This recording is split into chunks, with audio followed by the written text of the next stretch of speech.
Bienvenue pour ce travail d'arabe. Merci à ceux qui se donnent la peine de s'abonner ou de mettre un petit pouce quand ils ont aimé ou faire un petit commentaire.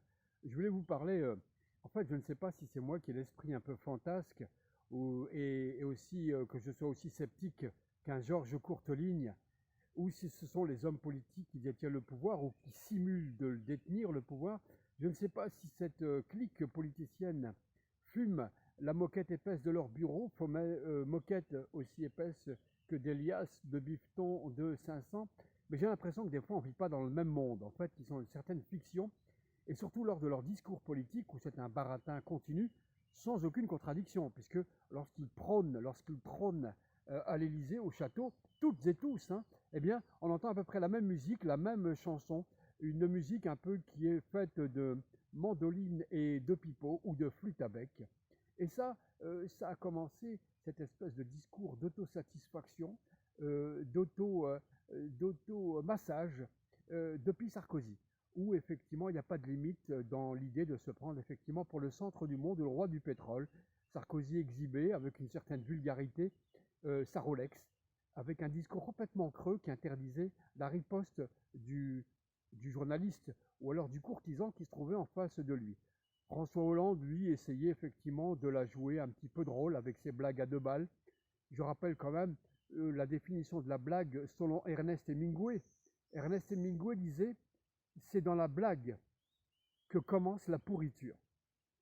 Leurs discours se ressemblaient tous, ils étaient interchangeables, et Macron ne déroge pas à la règle aussi de l'autosatisfaction en se permettant effectivement d'annoncer des chiffres, des, des prises de position, etc., sans que qu'aucun journaliste soit en face de lui. Kim Jong-2 n'aurait pas fait mieux. Trump, lui, qu'on critique à juste titre, Trump, eh bien, et moi, il a le courage d'affronter la presse. Il y a toujours des journalistes devant lui, et effectivement, il bataille. Là, nos présidents refusent en général la contradiction. Ils peuvent nous raconter un peu tout et son contraire. Enfin, ils nous racontent bien tout et son contraire, puisqu'après, certains journalistes ou propagandistes repassent une deuxième couche sur les dires du président, même si derrière les dires, parfois, il y a beaucoup d'approximations, voire même quelques fake news. Ça a été le cas ce matin où le journaliste, l'économiste Thomas Piketty était invité sur une chaîne publique et où une Léa Salamé, toujours molle quand il s'agit d'attaquer le pouvoir ou de dénoncer les approximations de la Macronie, eh bien, avait devant elle un drôle de loustique, Thomas Piketty, qui connaît bien les chiffres et à qui on ne la fait pas à l'envers. Les grimaces de vieux singe, j'y connais tout ça. Alors lorsqu'elle a parlé d'argent, et elle a dit, vous savez, il lui a dit, vous savez, Macron dit qu'il ne va pas augmenter les impôts, c'est faux. Il ne va pas augmenter les impôts des riches, ça c'est sûr. Par contre, une partie de la CSG de 0,5% qui devait arrêter en 2023, eh bien, mine de rien, pendant la crise, via les ordonnances, Macron l'a augmenté, l'a prorogé pour 10 ans. Ça fait les gens qui doivent avoir une petite augmentation de salaire pour 2023, eh bien, n'auront pas d'augmentation de salaire. Ça va poursuivre. Il a aussi rappelé au sujet des, de l'impôt sur la fortune, des 3 millions. Il a aussi rappelé que non, ce n'était pas 3 millions, qu'elle ne connaissait pas grand-chose aux chiffres, Léa Salamé, et que l'impôt, si Macron avait le courage de l'appliquer, rapporterait 10 milliards. Il a dit des choses très intéressantes. Effectivement, elle était dans ses petits souliers dorés, la Cendrillon du pouvoir, qui d'ailleurs, au passage, euh, petite confidence, partage sa vie avec Raphaël Glucksmann. Raphaël Glucksmann qui a réussi la parodie incroyable, le tour d'acrobate, le tour de trapéziste, de se présenter dernièrement au présidentiel pour le PS sans avoir de carte au PS. Ça, il fallait oser le faire. Bravo Glucksmann. Bravo Glucksmann. Ça, c'est un peu la réalité aussi du pouvoir en France. Des gugus finalement qui s'amènent là avec des aberrations incroyables qu'on n'arrive pas toujours à retenir. Je vous disais, pipeau et mandoline, en général, dans les discours. D'ailleurs, lorsque j'essaie de prêter une oreille attentive, une oreille musicale au discours des politiciens, à l'endormissement ou au bobard ou aux babilles de ces messieurs, j'ai l'impression d'entendre une chanson, pas une berceuse, pire qu'une berceuse, j'ai l'impression d'entendre j'ai l'impression d'entendre une chanson de Carlos.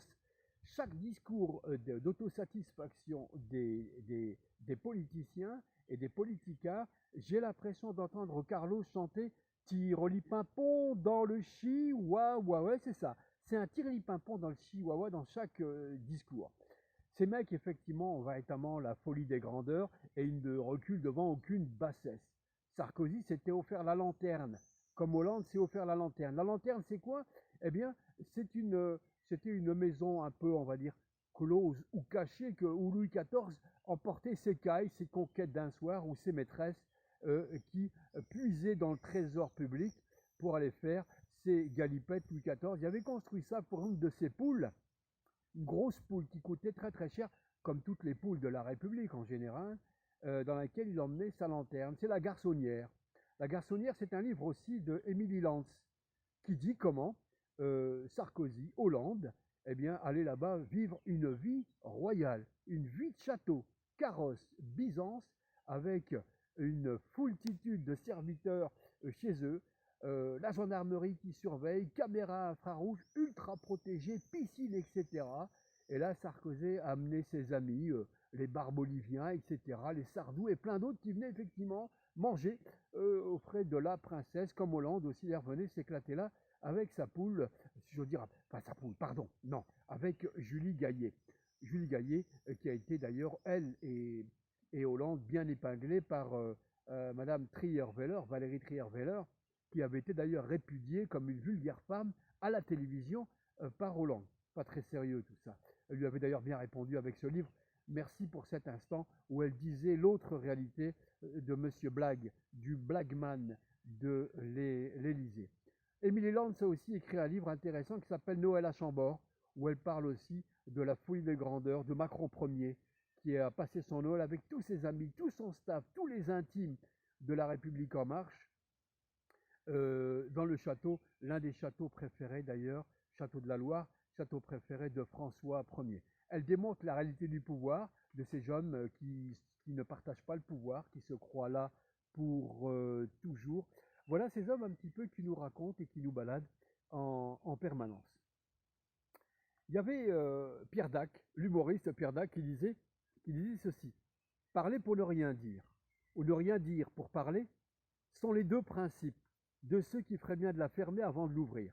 Je ne sais pas si ça pourrait être appliqué à certains politiciens et à certains de leurs discours ubuesques, complètement dingues, mais ça pourrait effectivement être une bonne chose pour leur abaisser un peu le caquet et les ramener à une certaine réalité. Alors, je disais au sujet de Thomas Piketty qui rappelait que le président, hier, avait menti par omission en disant qu'il n'allait pas augmenter les impôts, alors que si, il avait prorogé cette partie de la CSG pour 10 ans, c'est 0,5% en moins pour les petits salaires. Évidemment, les gros capitaux, eux, pourront toujours eh bien, continuer à avoir la vie de château. Alors, je ne sais pas si en matière de pouvoir, si on peut toucher au pouvoir, est-ce que les fake news s'appliquent? Est-ce que la loi Avia, hein, est à géométrie variable? La loi Avia sera-t-elle appliquée sur les grands de ce monde? Moi, je pense pas. Je pense qu'elle a été faite effectivement pour les contradicteurs et ceux qui apportent de là pour faire taire ceux qui apportent un esprit critique ou qui ne croient pas finalement tellement aux élucubrations, aux gesticulations du pouvoir. Il y avait un proverbe latin qui dit quand il y a beaucoup de lois dans un pouvoir, c'est que ce pouvoir est corrompu, disait-il. Ouais. Et puis, certains membres du pouvoir, certains gouvernements ont menti de façon éhontée et froidement. Et c'était Nietzsche, le philosophe, qui disait « L'État est le plus froid des monstres. Il ment froidement, et quand il ouvre la bouche, il dit « L'État, c'est moi, je suis le peuple ». C'est signé Nietzsche. Chaque discours, effectivement, est un morceau de presque une histoire drôle, presque un one-man show, si j'ose dire. Et je pense que le seul qui a tenu la route, c'était Chirac et De Gaulle. Ouais, après De Gaulle. Et De Gaulle, dans ses discours, souvenez-vous, on arrive au 18 juin, et il disait « Je vous ai compris ». C'est ce que disait De Gaulle. Je crois qu'aujourd'hui, certains membres du gouvernement, certains pouvoirs pourraient dire « Je vous l'ai bien mis ». je vous l'ai bien mis. Merci. N'hésitez pas à mettre un pouce ou à vous abonner à la vidéo. Merci beaucoup.